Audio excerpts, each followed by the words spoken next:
After a billion-dollar hailstorm hits an area, your focus should be on running your business, not on insurance claims.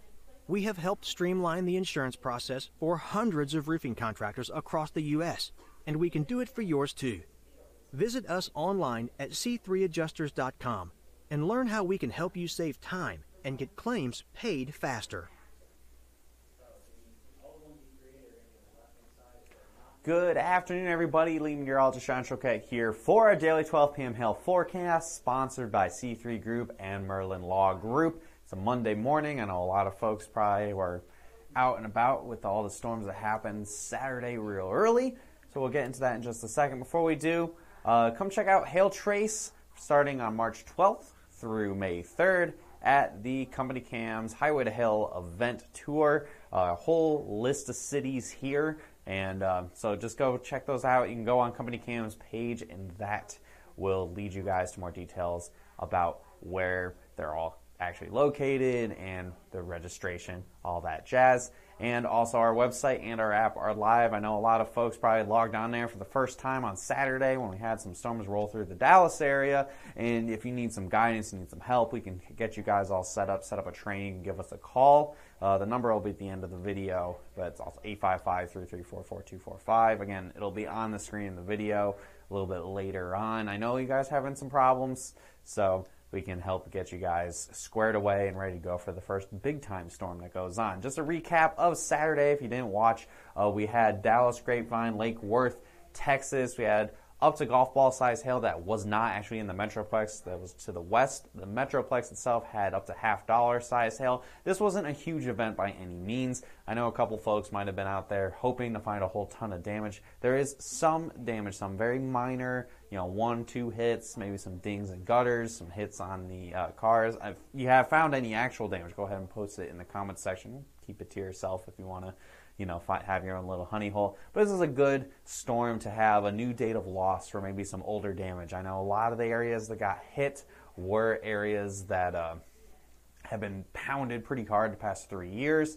And, if you didn't get your claim approved or something in time, then this is a great time for you to have that new date of loss to get that work done. And again, about 159,000 homes impacted. That's quite a few. And this hail was very hard as well. So even knowing there was probably quite a bit of hail that was below quarter size, that probably did a little bit of damage as well, since it is, early March. So anyway, there's some pictures that we saw here. These are scattered about. I think most of this one was in Grapevine. That one was Lake Worth. I believe this one was Lake Worth as well. Or was that by Carrollton? I can't remember off the top of my head. I know that one was also at Lake Worth.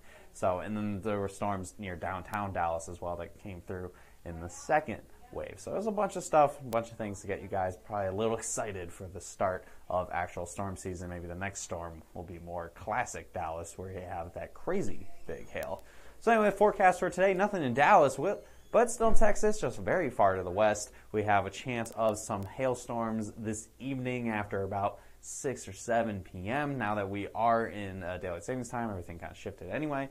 2% chance for Carlsbad, North New Mexico, literally because it's the biggest population center in this area. It's not a lot out here, so we could have a couple $50 size hail storms, maybe even honestly a couple that might be a little bit bigger, but it's probably not going to hit too many people. Maybe just a bunch of desert, some armadillos and rattlesnakes and the such. So you can see here in the future radar, we have a couple storms forming again, way out here in middle of nowhere, Texas, on the move, and then eventually a bunch of rain will be moving in with that as well. We get towards our Tuesday forecast, much bigger area for hail possible.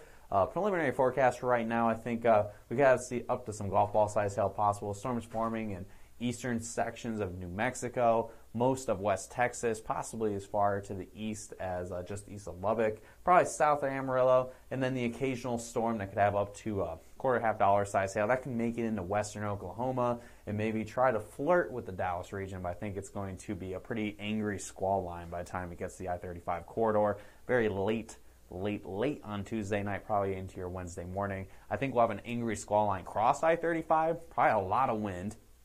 It's very possible it could have a high-end wind event for a squall line, but the hail threat will be pretty low for your Wednesday, and it also kind of leads into what we're seeing in our 5-day as well. You see in the future radar, this particular model wants to have more dominant effect of a squall line. This model also is a little biased to squall lines, so take it with a grain of salt. I think we'll see a good area of supercells before it all converges into a line and races to the east and smashes into Oklahoma City, Dallas, Austin, San Antonio on your Wednesday morning.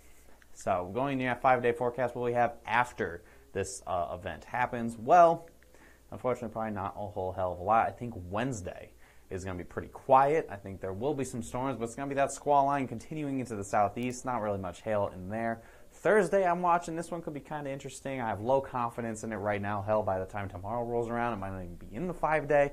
But I'll get into that in just a second. There might be some storms. And then Friday, I think, is going to be the start. It's going to be a fairly quiet period for a solid week to 10 days before we get what I'd say the real beginning of storm season happening for the end of March and beginning of April.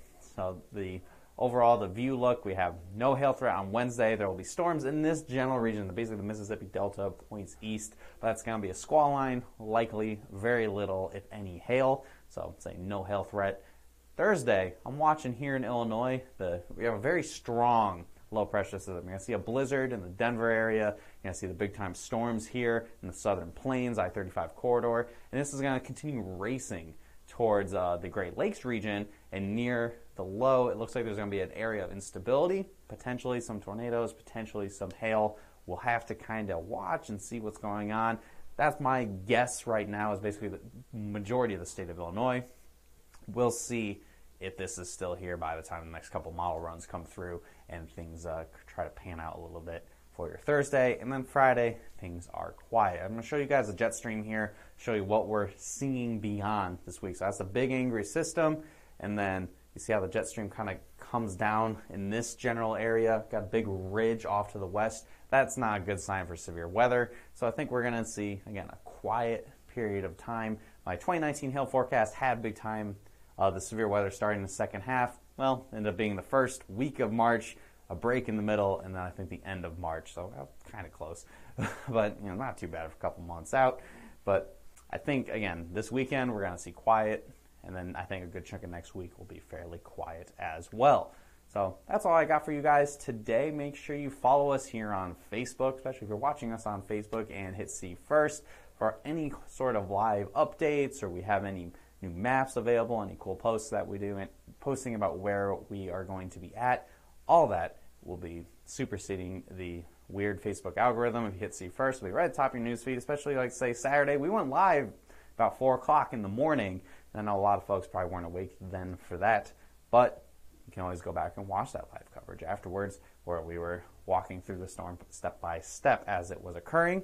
And if you can't see it live, it's happening too early or too late for your internal body clock. You hit See First, and you can watch the replay of it at your leisure.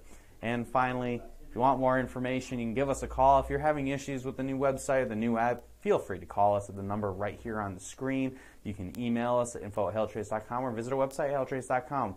We are here to listen to you guys and here to help you guys out. Hopefully have the best 2019 possible, regardless of how much hail falls. And follow us on Instagram. I know a lot of you guys have been following us. We're now over 1,500 followers, which is pretty good considering we just started really actually being active on there in January. Now, keep those follows coming. We do a lot of behind-the-scenes stuff and even some previews of forecasts ahead of time and all that great stuff in there. So I'll see you guys again tomorrow, 12 p.m., just like we do every single day here at Hail Trace on whatever platform you're watching us from.